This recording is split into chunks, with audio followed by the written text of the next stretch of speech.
Bismillahirrahmanirrahim. Hamba-hamba Allah yang dirahmati oleh Allah Subhanahu wa Ta'ala. Sekarang kita ikuti part yang ke-9, part yang terakhir dari tanda-tanda kiamat besar. Tanda-tanda besar kiamat yang ke-7, ke-8, dan ke-9 adalah pembenaman 3 wilayah di belahan bumi dan bertiupnya angin lembut dari Syam. Berdasarkan hadis riwayat Imam Muslim, an Hudzaifah ibni Asidin al-Ghifari qala Rasulullah sallallahu alaihi wasallam khasfun bil masyriqi. Tanda kiamat besar yang ke-7 adalah pembenaman bumi di timur. Wa khasfun bil maghribi. Tanda kiamat besar yang ke-8 adalah pembenaman bumi di barat. Wa khasfun bi jaziratil arabi. Tanda kiamat besar yang ke-9 adalah pembenaman bumi di jazirah Arab. Inilah hamba-hamba Allah. Nah, kalau kita lihat peta dunia seperti ini, terjadi pembenaman 3 wilayah di belahan bumi ini, di wilayah timur, di wilayah barat, dan di jazirah Arab. Nah, pembenaman bumi di wilayah timur mungkin adalah di lokasi lumpur Lapindo. Karena sejak beberapa tahun yang lalu itu keluar terus lumpur dari perut bumi. Dan menurut pakar di bawahnya itu sudah berlubang dia. Mungkin itu dipersiapkan oleh Allah menjelang kiamat nanti ambles ke bawah dia.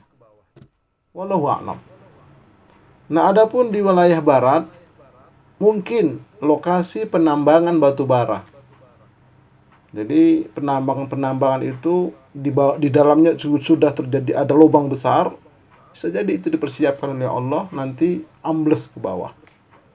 Nah, kemudian di Jazirah Arab, sebagian riwayat mengatakan ada satu tempat antara Makkah dan Madinah. Ketika Imam Mahdi dikejar-kejar oleh pasukan Dajjal menuju ke Makkah, maka pasukan ini 300 orang itu tenggelam di satu tempat. Ada yang mengatakan namanya Al-Baydo. Kemudian satu yang selamat dari yang 300 itu. Wallahu a'lam bishawab. Hamba-hamba Allah yang dirahmati oleh Allah Subhanahu wa Ta'ala. Setelah itu bertiuplah angin lembut dari Syam yang akan membunuh orang beriman yang sudah diberi tanda oleh Dabbah. Disebutkan dalam hadis riwayat Imam Ahmad, Anin Nu'mani ibni Salim sami'tu Ya'quba ibni Asim ibni Urwah ibni Mas'ud qala Rasulullah sallallahu alaihi wasallam thumma yursilullahu rihan baridatan min qibali Syam. Kemudian Allah mengirim angin lembut, angin sejuk dari arah Syam. Fala yabqa ahadun fi qalbihi mithqalu dzarratin min iman. Maka tidak akan hidup seseorang pun yang di dalam hatinya ada sebesar biji sawi daripada iman. Jadi kalau masih punya iman walaupun sedikit, dia akan mati disebabkan angin lembut yang dia hirup.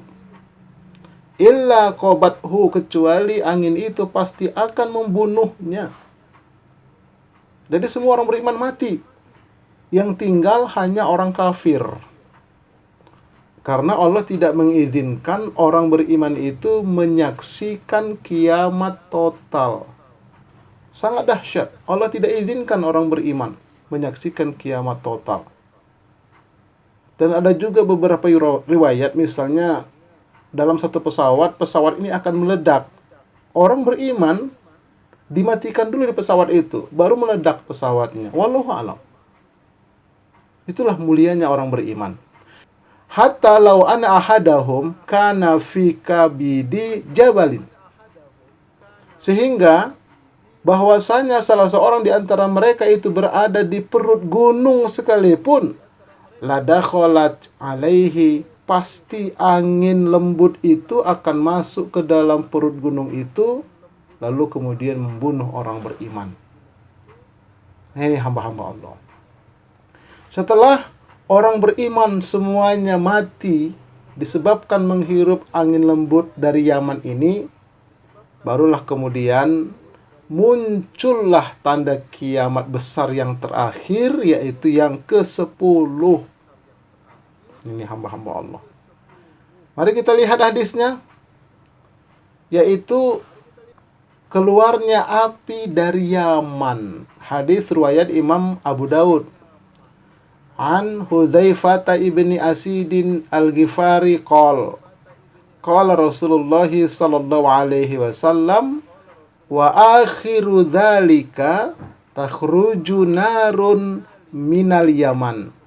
Dan adapun akhir tanda kiamat besar itu, yang ke-10 itu adalah keluarnya api dari Yaman, min qa'ri Aden, dari tanah Aden. Tasukun nasa ilal mahsyar, api yang keluar dari Yaman ini menggiring manusia ke lapangan terbuka, ke tanah lapang. Siapa manusianya? Orang-orang kafir. Digiring oleh api itu. Ya. Jadi api itu sekarang sudah dipersiapkan oleh Allah di negeri Yaman. Ya, pada sebuah gunung, di lembah gunung itu ada api di dalam. Nanti dia keluar, terbang. Api itu berjalan, ya. Api itu berjalan, menggiring manusia kafir. Mari kita lihat keterangannya di dalam hadis riwayat Imam Bukhari dan riwayat Muslim. Ini api cara menggiring manusia itu ke lapangan. An Abi Hurairah radhiyallahu anhu, anin Nabi sallallahu alaihi wasallam qala, yuhsyarun nasu ala thalathi tara'iq. Manusia akan digiring dengan cara tiga, dengan tiga cara. Raghibina, rahibina, baik secara sukarela maupun secara terpaksa, digiring oleh api itu. Wa isnani ala ba'irin, ada 2 orang di atas onta berjalan menuju lapangan. Wa salasatun ala ba'irin, dan ada 3 orang di atas onta. Wa arba'atun ala ba'irin, dan ada 4 orang di atas onta.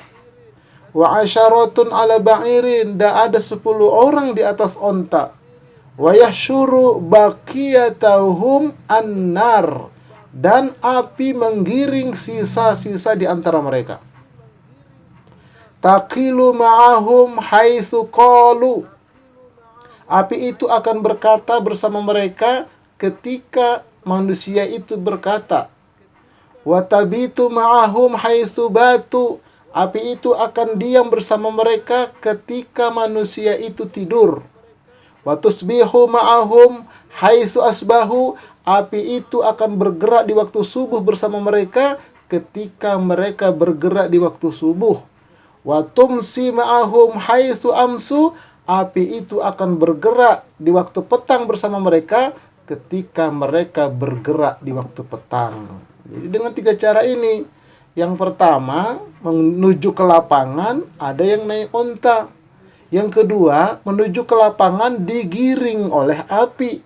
Yang ketiga, menuju ke lapangan mereka berjalan, api mengikuti. Mereka diam sebentar, api pun diam. Nah, seperti itulah diterangkan oleh Rasulullah SAW. Nah, setelah berkumpul di lapangan semua manusia kafir itu, siap-siaplah menghadapi goncangan hari kiamat, yaitu kiamat kubro, kiamat total. Nah, baik hamba-hamba Allah, mari kita simpulkan dulu. 10 tanda besar kiamat itu adalah kabut, Dajjal, binatang melata, matahari terbit dari barat, turunnya Nabi Isa, Ya'juj Ma'juj, penenggelaman bumi di timur, penenggelaman di barat, penenggelaman di Arab, keluarnya api dari Yaman.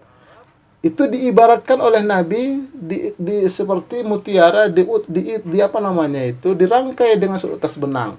Apabila diputus benangnya, maka keluarlah satu-satu, keluar satu-satu, keluar satu-satu, terus seperti itu sampai terakhir api dari Yaman. Setelah itu semua barulah terjadi kiamat kubro, kiamat total yang insya Allah nanti akan kita lanjutkan pada bagian berikutnya insya Allah. Baik, hamba-hamba Allah, untuk mendukung program Majelis Studi Dakwah Terapan ini, bagi yang sudah subscribe, like and share, serta memberikan bantuannya kepada kami, telah memberikan kritikannya, sarannya, atau pertanyaannya, kami ucapkan terima kasih banyak. Untuk melihat video kajian sebelumnya, silakan kunjungi di YouTube dengan channel berikut ini. Dan insya Allah nanti kita akan lanjutkan pada kajian kiamat total dan bangkit dari kubur. Demikianlah pengajian kita. Semoga bermanfaat, dan mari kita tutup dengan doa kifaratul majlis. Subhanakallahumma wa bihamdika asyhadu an la ilaha illa anta astaghfiruka wa atubu ilaik. Assalamualaikum warahmatullahi wabarakatuh.